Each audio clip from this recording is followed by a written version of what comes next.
Hi అండి, welcome to my channel. ఈరోజు Thursday అండి. దేవుడికి నైవేద్యంకి ఫ్రూట్స్ ఏమీ లేవు, అందుకని క్యారెట్తో హల్వా చేస్తున్నానండి. వీడియో తీసాను, మీరు కూడా చూసేయండి. దీనికోసం ముందుగా స్టవ్ మీద కడాయి పెట్టుకొని స్టవ్ ఆన్ చేసుకోవాలి. తర్వాత కొద్దిగా నెయ్యి వేసుకొని డ్రై ఫ్రూట్స్ వేయించుకోవాలి. కాజు కిస్మిస్ అయితే బాగుంటుంది, నా దగ్గర కిస్మిస్ లేదు, నేను దానికి బదులుగా బాదం వేసుకుంటున్నాను.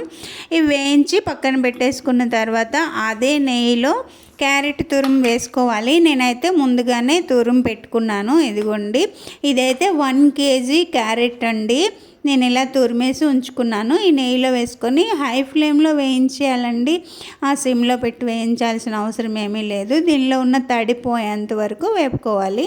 చాలా ఫాస్ట్గా జస్ట్ 5 minutesలో వేగిపోతుంది. ఇలా వేగిపోయిన తర్వాత ఇందులో కేజీ క్యారెట్ కదా, నేను ఒక 1/2 kg వరకు పంచదార వేసుకుంటున్నాను. అలాగే 1/2 లీటర్ ప్యాకెట్ పాలు వేసుకుంటున్నానండి. మీకు కావాలనుకుంటే 1 లీటర్ కూడా వేసుకోవచ్చు, కానీ క్యారెట్ టేస్ట్ తెలియాలి కదా, అందుకని తక్కువ పాలు వేసుకుంటే మన క్యారెట్ టేస్ట్ బాగా తెలుస్తుంది. మరిగించిన పాలు, పచ్చి పాలు ఏవైనా వేసుకోవచ్చండి. నేనైతే డైరెక్ట్గా ప్యాకెట్ పాలు వేసుకున్నాను. ఇందులో ఎలాగో ఉడుకుతుంది కదా, అయిపోతుంది. ఇది కూడా చాలా ఫాస్ట్గా అయిపోద్దండి, హైలోనే ఉడికించుకోవాలి. చాలామంది పాలకు బదులుగా కోవా కూడా వేసుకుంటారండి, కానీ కోవా ఎప్పుడైతే మంచిగా రావటం లేదు, కల్తీ కోవా వస్తుంది కదా, అందుకని పాలు వేసుకోవడమే మంచిది అనిపిస్తుంది నాకైతే. చూస్తున్నారు కదా ఎంత ఫాస్ట్గా దగ్గర అయిపోయిందో. నవంబర్ టు ఫిబ్రవరి వరకు క్యారెట్ బాగా దొరుకుతుంది కదండి. ఈ రెడ్ కలర్ క్యారెట్ ఇప్పుడు వస్తుంది.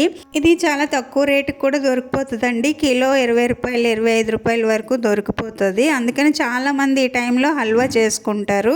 అండ్ క్యారెట్ తినడం మన ఆరోగ్యానికి, కంటికి కూడా చాలా మంచిదండి. ఈ చలికాలంలో 1-2 సార్లు అయితే ఖచ్చితంగా క్యారెట్ హల్వా చేస్తానండి నేను. దగ్గర పడిన తర్వాత ఇలా కొంచెం కదుపుతూ ఉండాలండి, లేదంటే కిందన అంటుకుపోతుంది. క్యారెట్ హల్వా చేయడం చాలా ఈజీ అండి, ఒక 10 నిమిషాల్లో అయిపోతుంది. ఇలా దగ్గర అయిపోయిన తర్వాత మనం ముందుగా వేయించి పక్కన పెట్టుకున్న డ్రై ఫ్రూట్స్ వేసుకోవాలి. ఆ తర్వాత కొద్దిగా యాలక్ పొడి కూడా వేసుకుంటే చక్కగా ఇలా అంతా కలిసేటట్టుగా కలిపేసుకొని బౌల్లోకి సర్వ్ చేసుకోవడమే. క్యారెట్ హల్వా రెడీ అయిపోయింది. నెయ్యి పైకి తేలే వరకు వెయిట్ చేయలేదండి, ఎందుకంటే నేను అంత నెయ్యి వేయలేదు, చాలా తక్కువ వేసాను కదా. ఎక్కువ నెయ్యి వేసుకొని కూడా చేసుకోవచ్చు, నేనైతే తక్కువే వేసుకున్నాను. ఈ హల్వాని ఫ్రిడ్జ్లో స్టోర్ చేసుకుంటే 10-15 రోజుల వరకు ఉంటుందండి.